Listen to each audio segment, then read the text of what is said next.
Hey guys, welcome back. Today I wanted to do a page of my traveler's notebook using an enlarged photo. Now to do that, I have printed my photo out at 8 inches wide by it's about 5.5, 5-ish inches. Basically, I wanted to print my enlargement on 4x6 photo paper because that's all I have at the moment. I don't want to wait until I manage to get my hands on some larger photo paper. So I just split the photo in half because I know that I'm going to put half on each side of my traveler's notebook anyway. Now I cropped and printed my photo from Photoshop, but really it's probably any program will allow you to do this, and just split that photo over 2 pieces of paper. Now, because my photo is only 8 inches wide and not 8.5, which would be the full width of my traveler's notebook spread, I'm going to need to come up with a plan for that kind of 1/4 inch on each side of my photo to fill that up. Now, what I've ended up doing is finding the washi tape in my kit, which is almost exactly the right width, and it has this beautiful, beautiful bright shiny gold. Plus, the other advantage with using washi tape as opposed to strips of paper, which I definitely could have done to carry out the same technique, is I don't mind spreading the washi tape across the middle of my page. So you can see me there. I just made sure to use my nail and kind of tuck that into the fold. It's not going to come off or come apart when the book kind of bends. It's not going to inhibit the book from folding in any way. If I was using pattern paper strips, I would probably have split them in the middle like I normally do, just to stop there being any kind of warping in the book when it folds. So that's a super simple, easy way to get my beautiful, bright, shiny gold border around my photo, and you would never know that I didn't do that on purpose, that my photo wasn't the full size of my traveler's notebook for a reason. Now I've got this kind of space to fill up at the bottom, and that's where I want to add my title and my journaling. I'm also trying to span the full width again of here, which you can see my 6x8 papers, they don't quite cover it because I actually need 8.5 inches. Each side of the notebook is 4.25, and of course my papers are only 8 inches tall. So what I'm doing is I'm going to cut those strips into half. Like I said, if I'm running paper across a page like this, I would always split it in half anyway, just to stop that warping. And so this is the perfect place to use up these kind of little odd sheets, strips that I've ended up with using some of these papers in my kit this month. When I trim them down to 4.25 for my page, it leaves me that little piece down the side. So this is the perfect opportunity to use those. All I've done is split them in half, and I wasn't really sure how much I was going to need, so I've done 3 different patterns here. Wanted to try and pull colors that were in my photos. This pink one is almost completely perfect.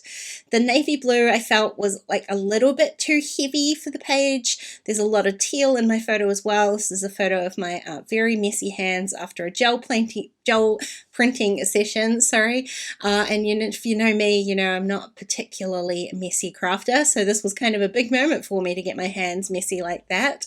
I set the timer on my camera and took a photo of both of my very painty hands, and both of these papers kind of echo colors and actually patterns as well. The polka dots are in my photo as well. So I've cut those little strips in half. They're the same height, so the pattern doesn't directly run across the page, but if you're a little bit careful with where you trim them, you can see you would barely know that that's not a full width pattern. Now I've got 3 kind of strips there, and like I said, the navy blue was a little bit dark. I've decided not to fill in the top piece. I'm going to leave that as the white space from my actual notebook page so that I can add in my title, and it's got a nice kind of clear spot to add that into. With the messy hands, there was no really sort of better title than Let's Get Messy.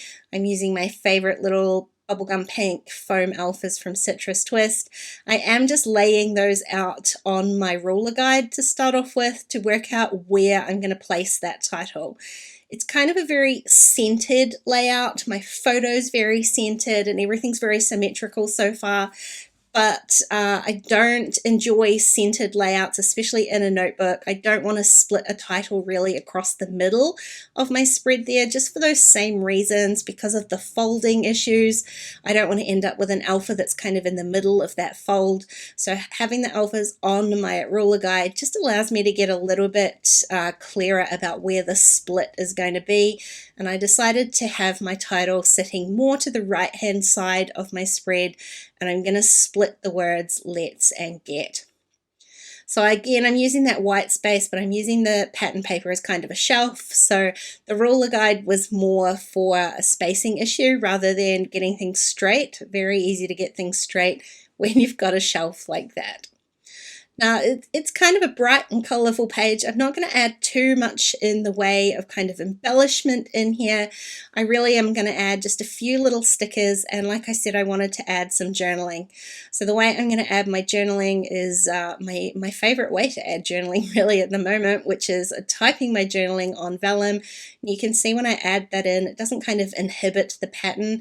If I'd put that on white paper, white cardstock, it would have removed kind of half of that strip and ruined the effect. This way it looks like I've typed it straight onto my spread. So I used some glue stick on the back of here, and because I'm gluing the entire piece of the vellum, you can't actually see the glue underneath, so it's a neat little trick, just a cheapy glue stick from my local craft store. Now I added 2 of these tiny word strips to the top, but I kind of felt like this left-hand side was getting a little bit left behind.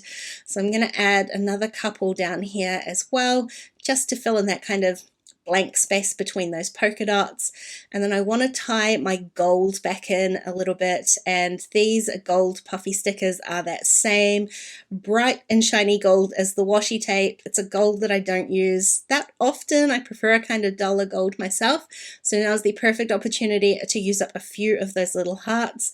I'm going to add 3 so that I get my visual triangle in there, and call this super simple page all done. Hey, thanks for watching today, guys. I really hope you enjoyed the video, and if you did, please give it a thumbs up, and don't forget to subscribe to my channel if you haven't already. If you want to keep watching, I'm going to leave a couple of videos here on screen. Otherwise, I'll see you again really soon. Bye!